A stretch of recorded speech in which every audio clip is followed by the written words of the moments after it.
আরেকটা বিষয়ের দিকে একটু যাই। ৩টি দিবস ঘোষিত হয়েছে। ৫ই আগস্ট গণঅভ্যুত্থান দিবস, ৮ই আগস্ট নতুন বাংলাদেশ দিবস, ১৬ই জুলাই আবু সাইদ দিবস। এখানে এনসিপি আসলে এটিতে আপত্তি জানাচ্ছে। তারা মানে ১৬ই জুলাই আবু সাইদ দিবস, হাসনাত আবদুল্লাহ একটা পোস্ট মানে শেয়ার করেছেন, আমি দেখছিলাম। তিনি সিদ্দিকুর রহমান খান নামের একজনের পোস্ট শেয়ার করেছেন, যিনি লিখছেন যে ৫ই আগস্ট অভ্যুত্থান দিবস ঠিক নয়, এটি হবে দ্বিতীয় স্বাধীনতা দিবস। ৮ই আগস্ট নতুন বাংলাদেশ দিবস নয়, পরাজয় দিবস, বেইমান সরকার বসানোর দিবস।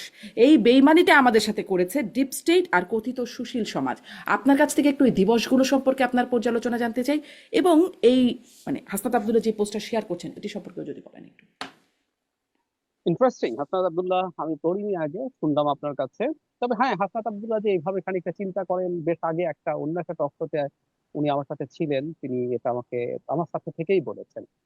মানে প্রথম কথাটা হচ্ছে, 5 অগস্টকে যে দিবস, এটাকে দ্বিতীয় স্বাধীনতা দিবস বলার কোনো প্রয়োজন আমি দেখি না। এটাকে আমরা ইনফর্মালি কেউ কেউ এভাবে বলেন।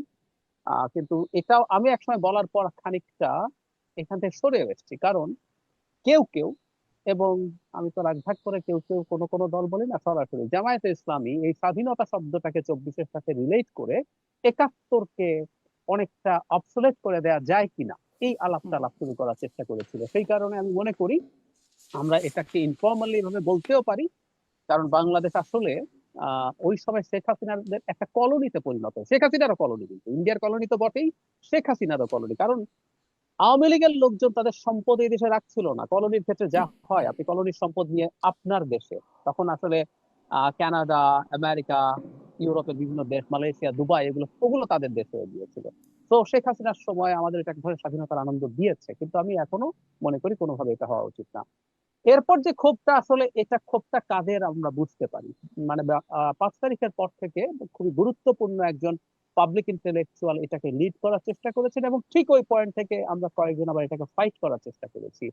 বাংলাদেশের গণ অভ্যুত্থানকে বিপ্লব হিসেবে দেখিয়ে একটা বিপ্লবী সরকার তৈরির প্ল্যান ছিল। বিপ্লবী সরকার এসে আমাদের কনস্টিটিউশন স্থগিত করে দেবেন, তারা এখানে কতগুলো ফরমান জারি করে করে দেশ চালাবেন, তারপরে আস্তে আস্তে সংবিধান তৈরি হবে। এই ছিল পরিকল্পনা। কিছু মানুষ তো প্রকাশ্যে কথা বলেছেন এগুলো নিয়ে। তো ওই খোয়াবটা যে ছিল তাদের কাছে, 8 তারিখের, মানে 8 তারিখে ডক্টর ইউনূসের সরকারের অনেক ব্যর্থতা আছে।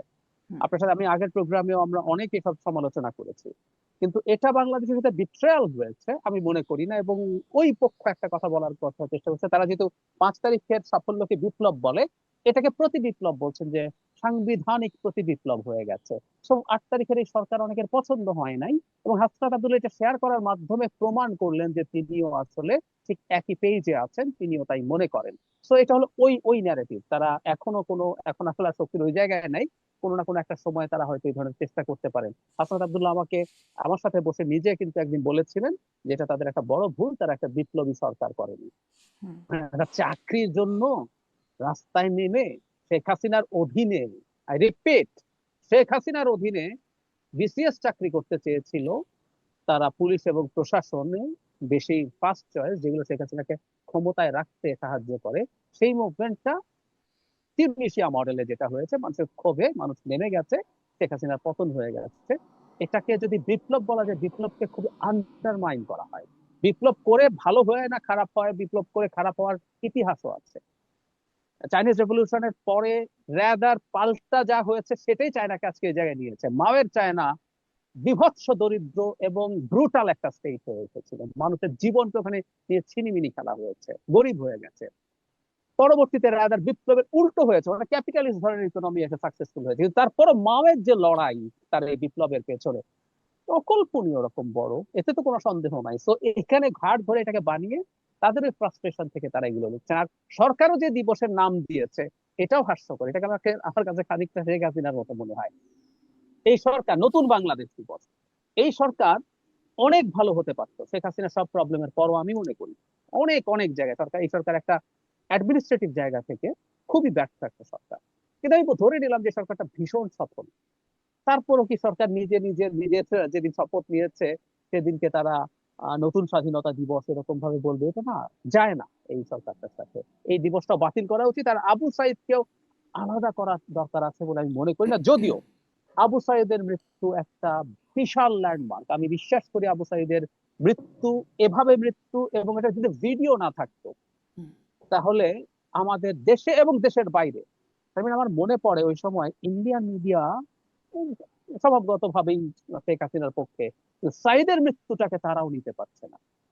তো ওইটার একটা হুম, বিরাট প্রভাব আছে, কিন্তু আমার মনে হয় তাকে আলাদা করে আমাদের অন্য শহীদদের থেকে আলাদা করে ফেলা ঠিক না। যদি আমাদের ইতিহাসে আবার উদাহরণও আছে, শহীদ আসাদ দিবস আছে 69-এর গণ অভ্যুত্থানে, আসাদের মৃত্যুর দিনটাকে আমরা আলাদাভাবে সেলিব্রেট আমরা স্মরণ করেছি এবং সেটাকে আলাদা করে দেখেছি, সেটা উদাহরণ আছে, কিন্তু আমি মনে করি এই দুইটা দিবসের কোনো